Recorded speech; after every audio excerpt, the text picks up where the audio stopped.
Olá, minha gente, muito bom dia. Pois então, o povo de Laodiceia não conhecia Paulo face a face ainda. E é por isso que na sua carta aos Colossenses, no capítulo 2, dos versículos 1 a 4, ele diz: Gostaria, pois, que soubesseis quão grande luta venho mantendo por vós, pelos laodicenses, e por quantos não me viram face a face. Quer dizer, o povo ali ainda não conhecia ele pessoalmente, não sabia como é que ele era, como que ele reagia, como que ele agia de fato.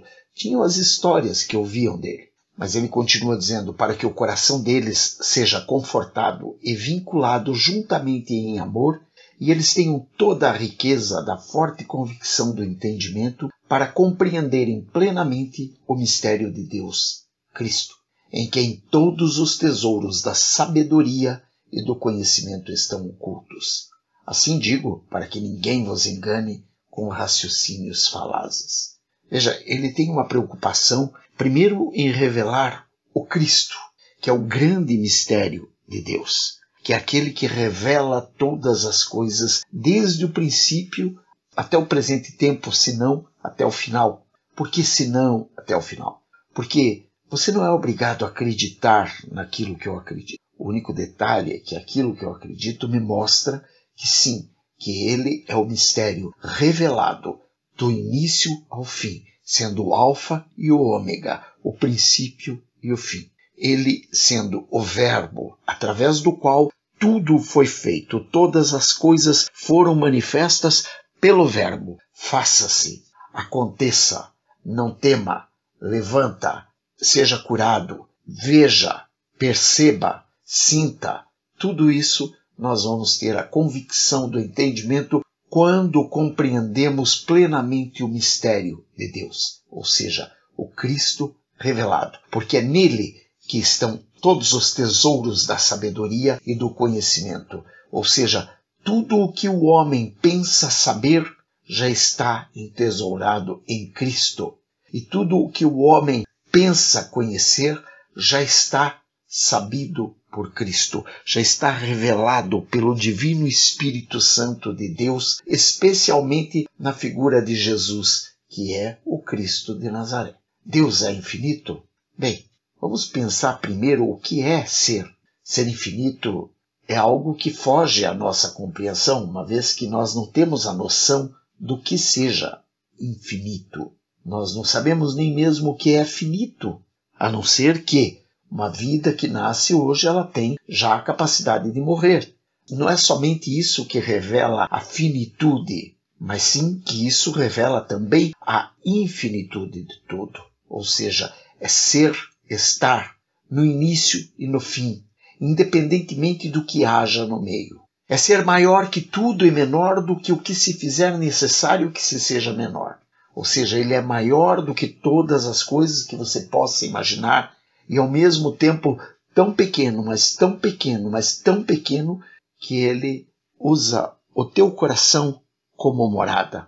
Quer dizer, a grandiosidade dele está acima de todo o entendimento, acima de toda a capacidade de entendimento, e ao mesmo tempo menor, ou ser menor também, porque ele o é, e não porque nós o façamos assim. Lembrando que Deus pode ser muito maior do que imaginamos, porque nosso ponto de vista é míope, sempre foi e está limitado às nossas limitações naturais, tal como uma criança que enxerga o mundo pela canela de seus pais. Por quê? Porque ele é pequeno, ele vê o mundo até a visão dele alcança o joelho do pai ou da mãe, às vezes a cintura do pai ou da mãe, não enxerga além, não vê além do muro do quintal, não vê além da janela do sótão. Por quê? Porque ele não tem altura ainda para observar pela janela. Ele não tem altura ainda para poder entender que ao subir em ombros de gigantes, ele poderá ver um mundo ilimitado, muito maior, muito mais maravilhoso do que ele imagina que seja. E ainda diz a palavra lá em João 1,18, que ninguém jamais viu a Deus. O Deus unigênito que está no seio do Pai é quem o revelou. Ou seja, Jesus, o Cristo de Nazaré, que foi quem revelou a nós quem é Deus. Mas ninguém jamais viu a Deus, a não ser aquele que está assentado à direita do Pai. E nós podemos vislumbrar a magnitude de Deus, ao mesmo tempo tão pequena quanto o menor dos pontos jamais percebidos, assim como podemos elevá-lo à potência devida, desde que tenhamos o ponto de vista também magnificado. E sem esse ponto de vista, naturalmente estaremos sempre voltados à nossa insignificância e, portanto, muito distantes de poder até mesmo fazer uma imagem daquilo que ninguém viu em toda a história universal. Como diz lá em 1 João 4, 12 a 15, ninguém jamais viu a Deus. Se amarmos uns aos outros, Deus permanece em nós e o seu amor é em nós aperfeiçoado. E nisto conhecemos que permanecemos nele e ele em nós, em que nos deu do seu Espírito. E nós temos visto e testemunhamos que o Pai enviou o seu Filho como Salvador do mundo.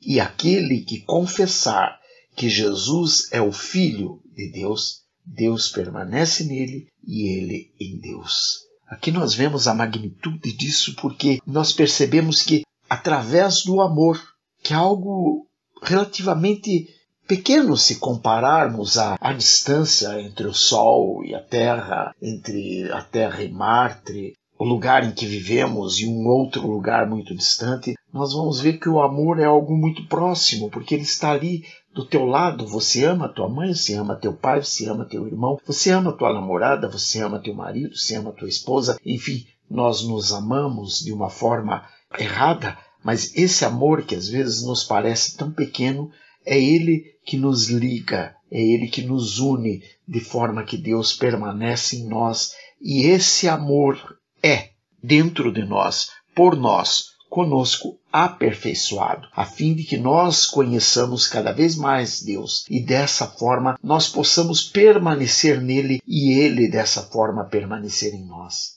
Veja, é magnífico, é muito grande, porém ele ainda nos lembra que tenhamos muito cuidado e que ninguém nos venha a enredar com sua filosofia e vãs sutilezas, conforme a tradição de homens, conforme os rudimentos do mundo e não segundo Cristo. Porquanto em Cristo habita corporalmente toda a plenitude da divindade. E também em Cristo nós estaremos aperfeiçoados, porque ele é o cabeça de todo o principado e de toda a potestade. Colossenses 2, de 8 a 10.